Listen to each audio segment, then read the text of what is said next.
If you're looking to get the right monitor, but you don't know which one to buy, this video is going to be for you. Recently, I've made a video about how much you should spend on your gaming PC, which is your #1 priority, but the second thing that you should be looking is the right monitor. Because you don't want to have a high-end computer and a low-end monitor, because you will be wasting performance, and you definitely don't want to have a high-end monitor and a low-end PC, because you're wasting your money, and that's money that you could have spent on your gaming desktop. With that being said, this video is going to be helpful for you if you're looking for a monitor, and I will break down 3 different steps for you to follow before buying a monitor, and at the end of the video you should have the ideal monitor for you. I'm not going to talk about specific models, however I will leave those models down below in the description. So let's say by the end of the video your best monitor it's a 1440p 144Hz one. Down below in the description you will have a model for that specific resolution and refresh rate, so make sure to check the description if you want my specific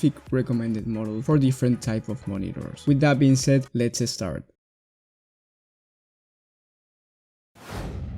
The #1 step is your gaming PC or your future PC, and that's why it's crucial for you to watch my video about the buyer's guide for gaming desktops. I will leave it in the top right of the screen, but if you haven't watched it and you're looking to buy a new gaming desktop, it's really important for you to watch it before watching this one. Like I said at the beginning, you don't want to have a high-end computer and a low-end monitor because you will be losing on visual performance. Now I will talk about the GPUs that I recommend to buy for a 1080p monitor, CPUs to buy for a 1080p one. Now I will recommend you GPUs and CPUs to buy or have for a 1080p monitor, a 1440p one, and then 4K. So the GPUs that I recommend for 1080p, it goes from the GTX 1650 Super to the RTX 3060 if you want an NVIDIA graphics card, and then the RX 6500 XT. Just make sure that your PC supports PCIe Gen 4, otherwise you will be losing performance, and then all the way up to the RX 6600 XT for AMD. Now the CPUs that I recommend for a 1080p monitor range from the i3 10100F all the way up to the i5 12400/12400F for Intel, and the Ryzen 3 3100 all the way up to the Ryzen 5 5600X for AMD. Remember, I'm talking about resolution here, not refresh rate. I will talk about that in a second, but right now you need to identify if you need a 1080p, 1440p or 4K monitor.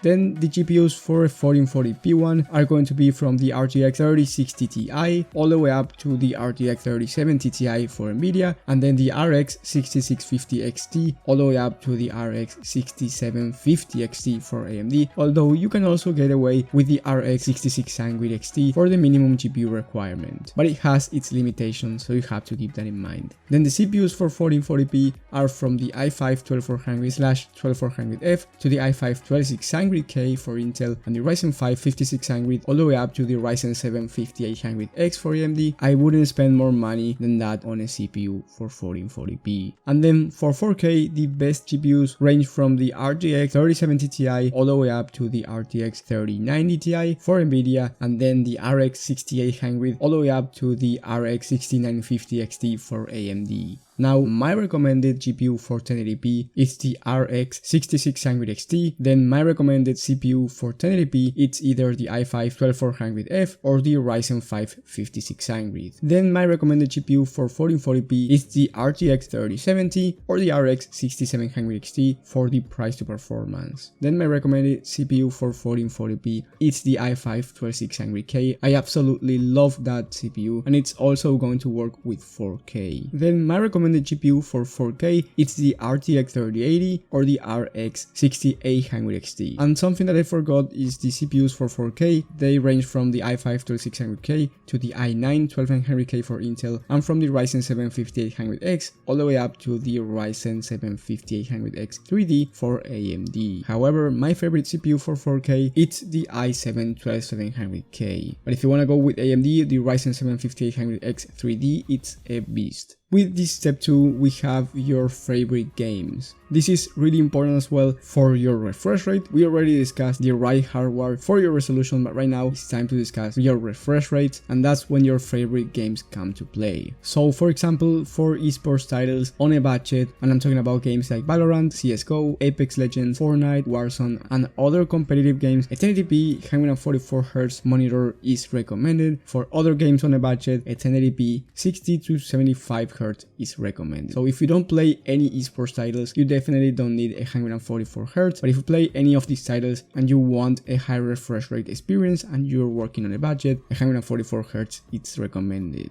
Then for esports titles with the highest frame rate that you can achieve, a 1080p 240Hz monitor is recommended. However, if you want esports titles with quality and high refresh rate, then a 1440p 144Hz monitor is recommended, and for other type of games with good quality as well, a 1440p 60 to 75Hz is recommended. Then for esports titles with quality and the highest FPS, I recommend you going with a 1440p 240Hz monitor, and for other type of games with also good quality, once again a 1440p 60 to 75Hz is recommended. Then for esports titles with ultra quality and high FPS, I recommend you going with a 4K 144Hz monitor, and for other type of games with the best quality, I recommend you a 4K 60 to 75Hz monitor. And last but not least, for content creation, at least a 1440p 75Hz is recommended, however 4K it's ideal. And on step 3 we have your budget. If you have a low budget and a high-end PC, save your money until you can get one, otherwise you're wasting performance and also money. But if you don't have a monitor at all and you need one, because any computer needs a monitor, then you should buy one. But if you already have a monitor and you have a high-end PC, your monitor is not the best, but you don't have a high-end budget to spend on a monitor, then keep saving up more money until you get the budget too. On the other hand, if you have a high-end budget and a low-end PC, prioritize upgrading or getting a new gaming desktop instead of a gaming monitor. You should worry about the monitor after the gaming PC,